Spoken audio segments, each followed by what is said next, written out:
Chapitre 19. Il était presque 11 heures lorsque, après avoir mis ma voiture au garage, je suis arrivé devant le Hobart Arms. On verrouillait la porte vitrée à 10 heures, alors j'ai dû sortir mes clés.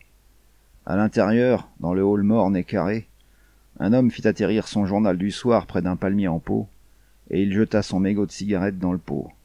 Il se leva, me salua de son chapeau, et dit « Le patron veut te parler. Tu sais faire attendre tes amis, mon pote. » Je me suis arrêté, et j'ai regardé son nez aplati et son oreille en côte de bœuf. « Au sujet de quoi ?»« De quoi je me mêle? Occupe-toi de tes oignons et tout sera nickel. » Sa main monta jusqu'au premier bouton de son manteau ouvert. « Je pue le flic, dis-je. Je suis trop fatigué pour parler, trop fatigué pour manger, et trop fatigué pour penser. Mais si tu crois que je suis disposé à recevoir des ordres dès 10 mars, alors essaye de sortir ton flingue avant que je ne te dégomme ta belle oreille. » « Foutaise, t'as pas de flingue. » Il me fixait calmement. Ses sourcils noirs et drus s'étaient rapprochés, et sa bouche était courbée vers le bas. « Ça, c'était avant, lui dis-je. Je ne suis pas toujours à poil. » Il fit un geste de la main gauche. « Ok, c'est bon. On m'a pas envoyé pour tuer. Tu auras de ces nouvelles. »« Même si elles arrivent trop tard, ça sera encore trop tôt, » dis-je, en pivotant lentement, tandis qu'il passait devant moi pour aller à la porte.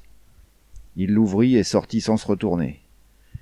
Je me suis mis à sourire de ma propre inconscience, je suis allé à l'ascenseur et je suis monté à l'appartement. J'ai sorti de ma poche le petit pistolet de Carmen et il m'a bien fait rire. Je l'ai nettoyé minutieusement, je l'ai huilé, je l'ai enveloppé dans un morceau de flanelle de canton et je l'ai placé en un lieu sûr.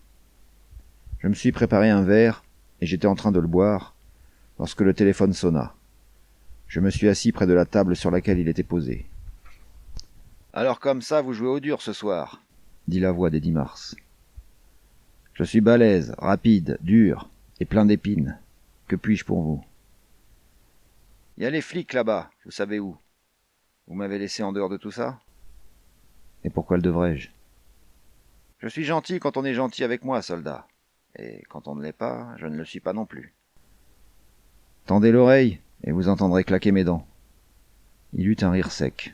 « Alors, vous l'avez fait, ou bien vous l'avez fait ?»« Je l'ai fait, et je ne sais vraiment pas pourquoi. Peut-être parce que c'était déjà assez compliqué comme ça sans vous. »« Merci, soldat. Alors, qui est-ce qui l'a descendu ?»« Vous lirez ça dans le journal demain, peut-être. »« Je veux savoir maintenant. »« Vous obtenez toujours tout ce que vous voulez ?»« Non. C'est une réponse, soldat ? » « Celui qui l'a descendu, c'est quelqu'un dont vous n'avez jamais entendu parler. Contentez-vous de ça. »« Si c'est la vérité, peut-être qu'un jour je pourrai vous faire une faveur. »« Raccrochez et laissez-moi aller dormir. » Il rit à nouveau. « Vous êtes à la recherche de Rusty Reagan, n'est-ce pas ? » Il y a plein de gens qui semblent le croire, mais ce n'est pas le cas. « Si c'était le cas, je pourrais vous donner une idée. Faites un saut à la plage et venez me voir, quand vous voulez. Je serai content de vous voir. »« Je passerai peut-être. Alors à bientôt. » Le téléphone fit son clic, et je l'ai gardé en main avec une patience sauvage. Ensuite, j'ai composé le numéro des Sternwood, je l'ai écouté sonner 4 ou 5 fois, et puis j'ai entendu la voix feutrée du majordome qui disait « Résidence du général Sternwood. »« C'est Marlowe, vous vous souvenez de moi ? Nous nous sommes rencontrés il y a environ une centaine d'années, à moins que ce ne soit hier. »« Oui, monsieur Marlowe, je m'en souviens, bien sûr. »« Madame Reagan est-elle à la maison ? » ?»« Oui, je crois qu'elle est là, voulez-vous ?» Je l'ai interrompu suite à un rapide changement d'avis. « Non. Passez-lui le message. Dites-lui que j'ai les photos, toutes les photos, et que tout va bien. »« Oui, oui. » La voix semblait trembler un peu. « Vous avez les photos, toutes les photos, et tout va bien. »« Oui, monsieur. Si je puis me permettre, merci beaucoup, monsieur. » 5 minutes plus tard, le téléphone sonnait à nouveau. J'avais fini mon verre, et ça m'avait fait penser que je pourrais prendre ce dîner que j'avais complètement oublié. Je suis parti en laissant le téléphone sonner. Lorsque je suis revenu, il sonnait. Il a sonné, par intervalles, jusqu'à 00h30. À ce moment-là, j'ai éteint les lumières, j'ai ouvert les fenêtres, j'ai étouffé la cloche du téléphone avec un bout de papier, et je suis allé me coucher. J'avais une indigestion de la famille Sternwood. Le lendemain matin, devant mes œufs et mon bacon, j'ai lu les 3 journaux en entier, Leur compte-rendu sur l'affaire était aussi proche de la vérité que le sont habituellement les histoires dans les journaux, aussi proche que Mars de Saturne. Aucun des trois ne faisait la relation entre Owen Taylor, le conducteur de la voiture suicide de la jetée de Lido, et le meurtre au bungalow exotique de Laurel Canyon. Aucun d'entre eux ne mentionnait ni Lester Snood, ni Bernie Halls, ni moi. Owen Taylor était le chauffeur d'une riche famille.